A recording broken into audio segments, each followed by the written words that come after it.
Cooker விசில மறந்து உணவு வீணாகி போச்சா?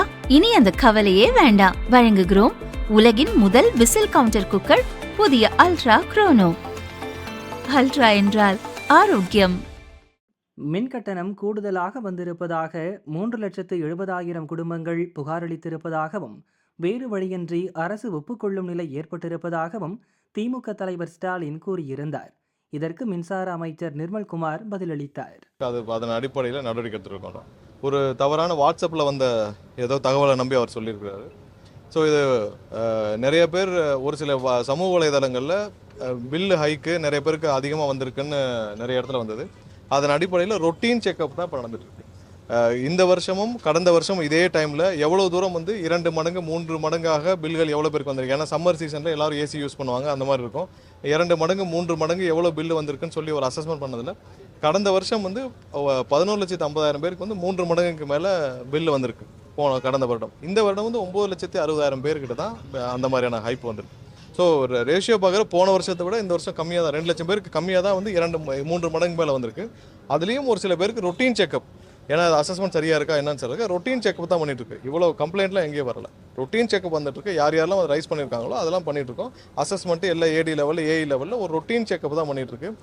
மக்களை குழப்புற விதமாக அந்த அறிக்கையை இன்னைக்கு காலையில் விட்டுருக்காரு. அதாவது அது வரைக்கும் யாரும் பணம் கட்டுறதுக்குலேருந்து விலக்கு வேணும் அப்படிலாம் கேட்டிருக்காரு. அந்த மாதிரி எந்த கம்ப்ளைண்ட் 3,70,000 கம்ப்ளைண்ட்லாம் வரல. இது இங்கே இருக்கிற இபிலேருந்து செய்யப்படுற ரொட்டீன் ஒரு செக்கப் தான்.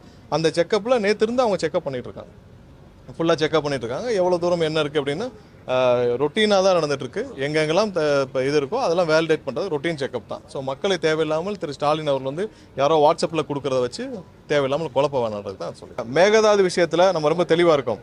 நேற்று கூட அதிமுக தரப்பில் தேவையில்லாமல் ஒரு இதை ஒரு ரிட்டர்னை ஃபைல் பண்ணியிருக்காங்க. அதுவும் திரு அக்ரி கிருஷ்ணமூர்த்தி அவர் தெரிஞ்சு ஃபைல் பண்ணுறாரா தெரியாமல் ஃபைல் பண்ணுறான்னு தெரியல. ஏன்னா சட்டசபையில் அவங்க எல்லாம் இருந்தப்போ தான் அந்த தீர்மானம் நிறைவேற்றப்பட்டுச்சு. தீர்மானம் நிறைவேற்றப்போ அவங்க எல்லாம் அவங்களுடைய அனைத்து எம்எல்ஏக்களும் அங்கே உட்கார்ந்து அவங்க இருக்கிறப்ப தான் அந்த தீர்மானம் நிறைவேற்றப்பட்டுச்சு. தேவையில்லாமல் மக்களை குழப்பும் விதமாக தமிழக மக்களுக்கு எதிராக ஒரு இதை அவங்க ஃபைல் பண்ணியிருக்காங்க உயர்நீதிமன்றத்தில். இன்டர்ஸ்டேட் இஷ்யூவில் எப்படி இவங்க உயர்நீதிமன்றத்தில் ஃபைல் பண்ண முடியும்னு தெரியல. அதுவும் இதில் சட்டசபையில் நிறைவேற்றப்பட்ட ஒரு தீர்மானத்திற்கு அவங்களும் சேர்ந்து ஒருமனதாக நிறைவேற்றப்பட்ட ஒரு தீர்மானத்திற்கு இப்போ போயிட்டு இவ்வளவு நாள் கழிச்சு போய் உயர்நீதிமன்றத்தில் வழக்கு தொடுத்திருக்காங்க. அது என்ன இன்ட்ரெஸ்ட்னு தெரியல. தமிழக மக்களுக்கு எதிராக பண்ணணும்னு நினைச்சு அதிமுக பண்றாங்களா என்னன்னு தெரியல.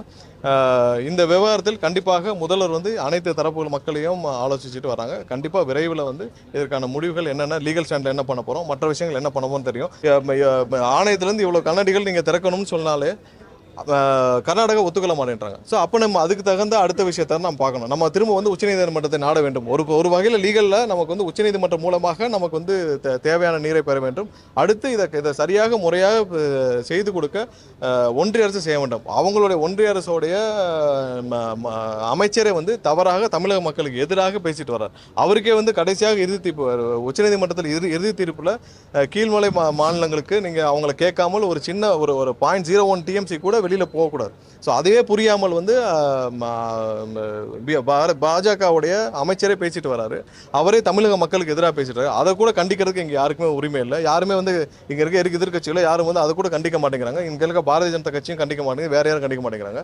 கண்டிப்பாக இது லீகலாக நம்ம உச்சநீதிமன்றத்தில் தேவையான அளவுக்கு நம்ம என்ன பண்ணணுமோ நம்ம செய்வோம். சீக்கிரம் முதல்வர் அலுவலகத்தில் 30-40 வருஷமா 100 வருஷமா அவங்க கர்நாடகாவோட அரசியலில் நம்மளுக்கு தண்ணீர் கொடுக்க மாட்டோம்ன்ற ஸ்டாண்டில் தான் அவங்களுடைய மொத்த அரசியலும் அடங்கியிருக்கு. இது அரசியலாக பார்க்காமல் தமிழக விவசாயிகளும் பார்க்க வேண்டியதான் நம்மளுடைய எண்ணம். அதில் லீகலில் நம்ம சுப்ரீம் கோர்ட் மூலமாக நம்ம தீர்ப்பு வாங்க, இது நம்ம சரியான முறையில் நம்ம முறையிட்டு தேவையான தீர்ப்புகளை பார்க்கணும்.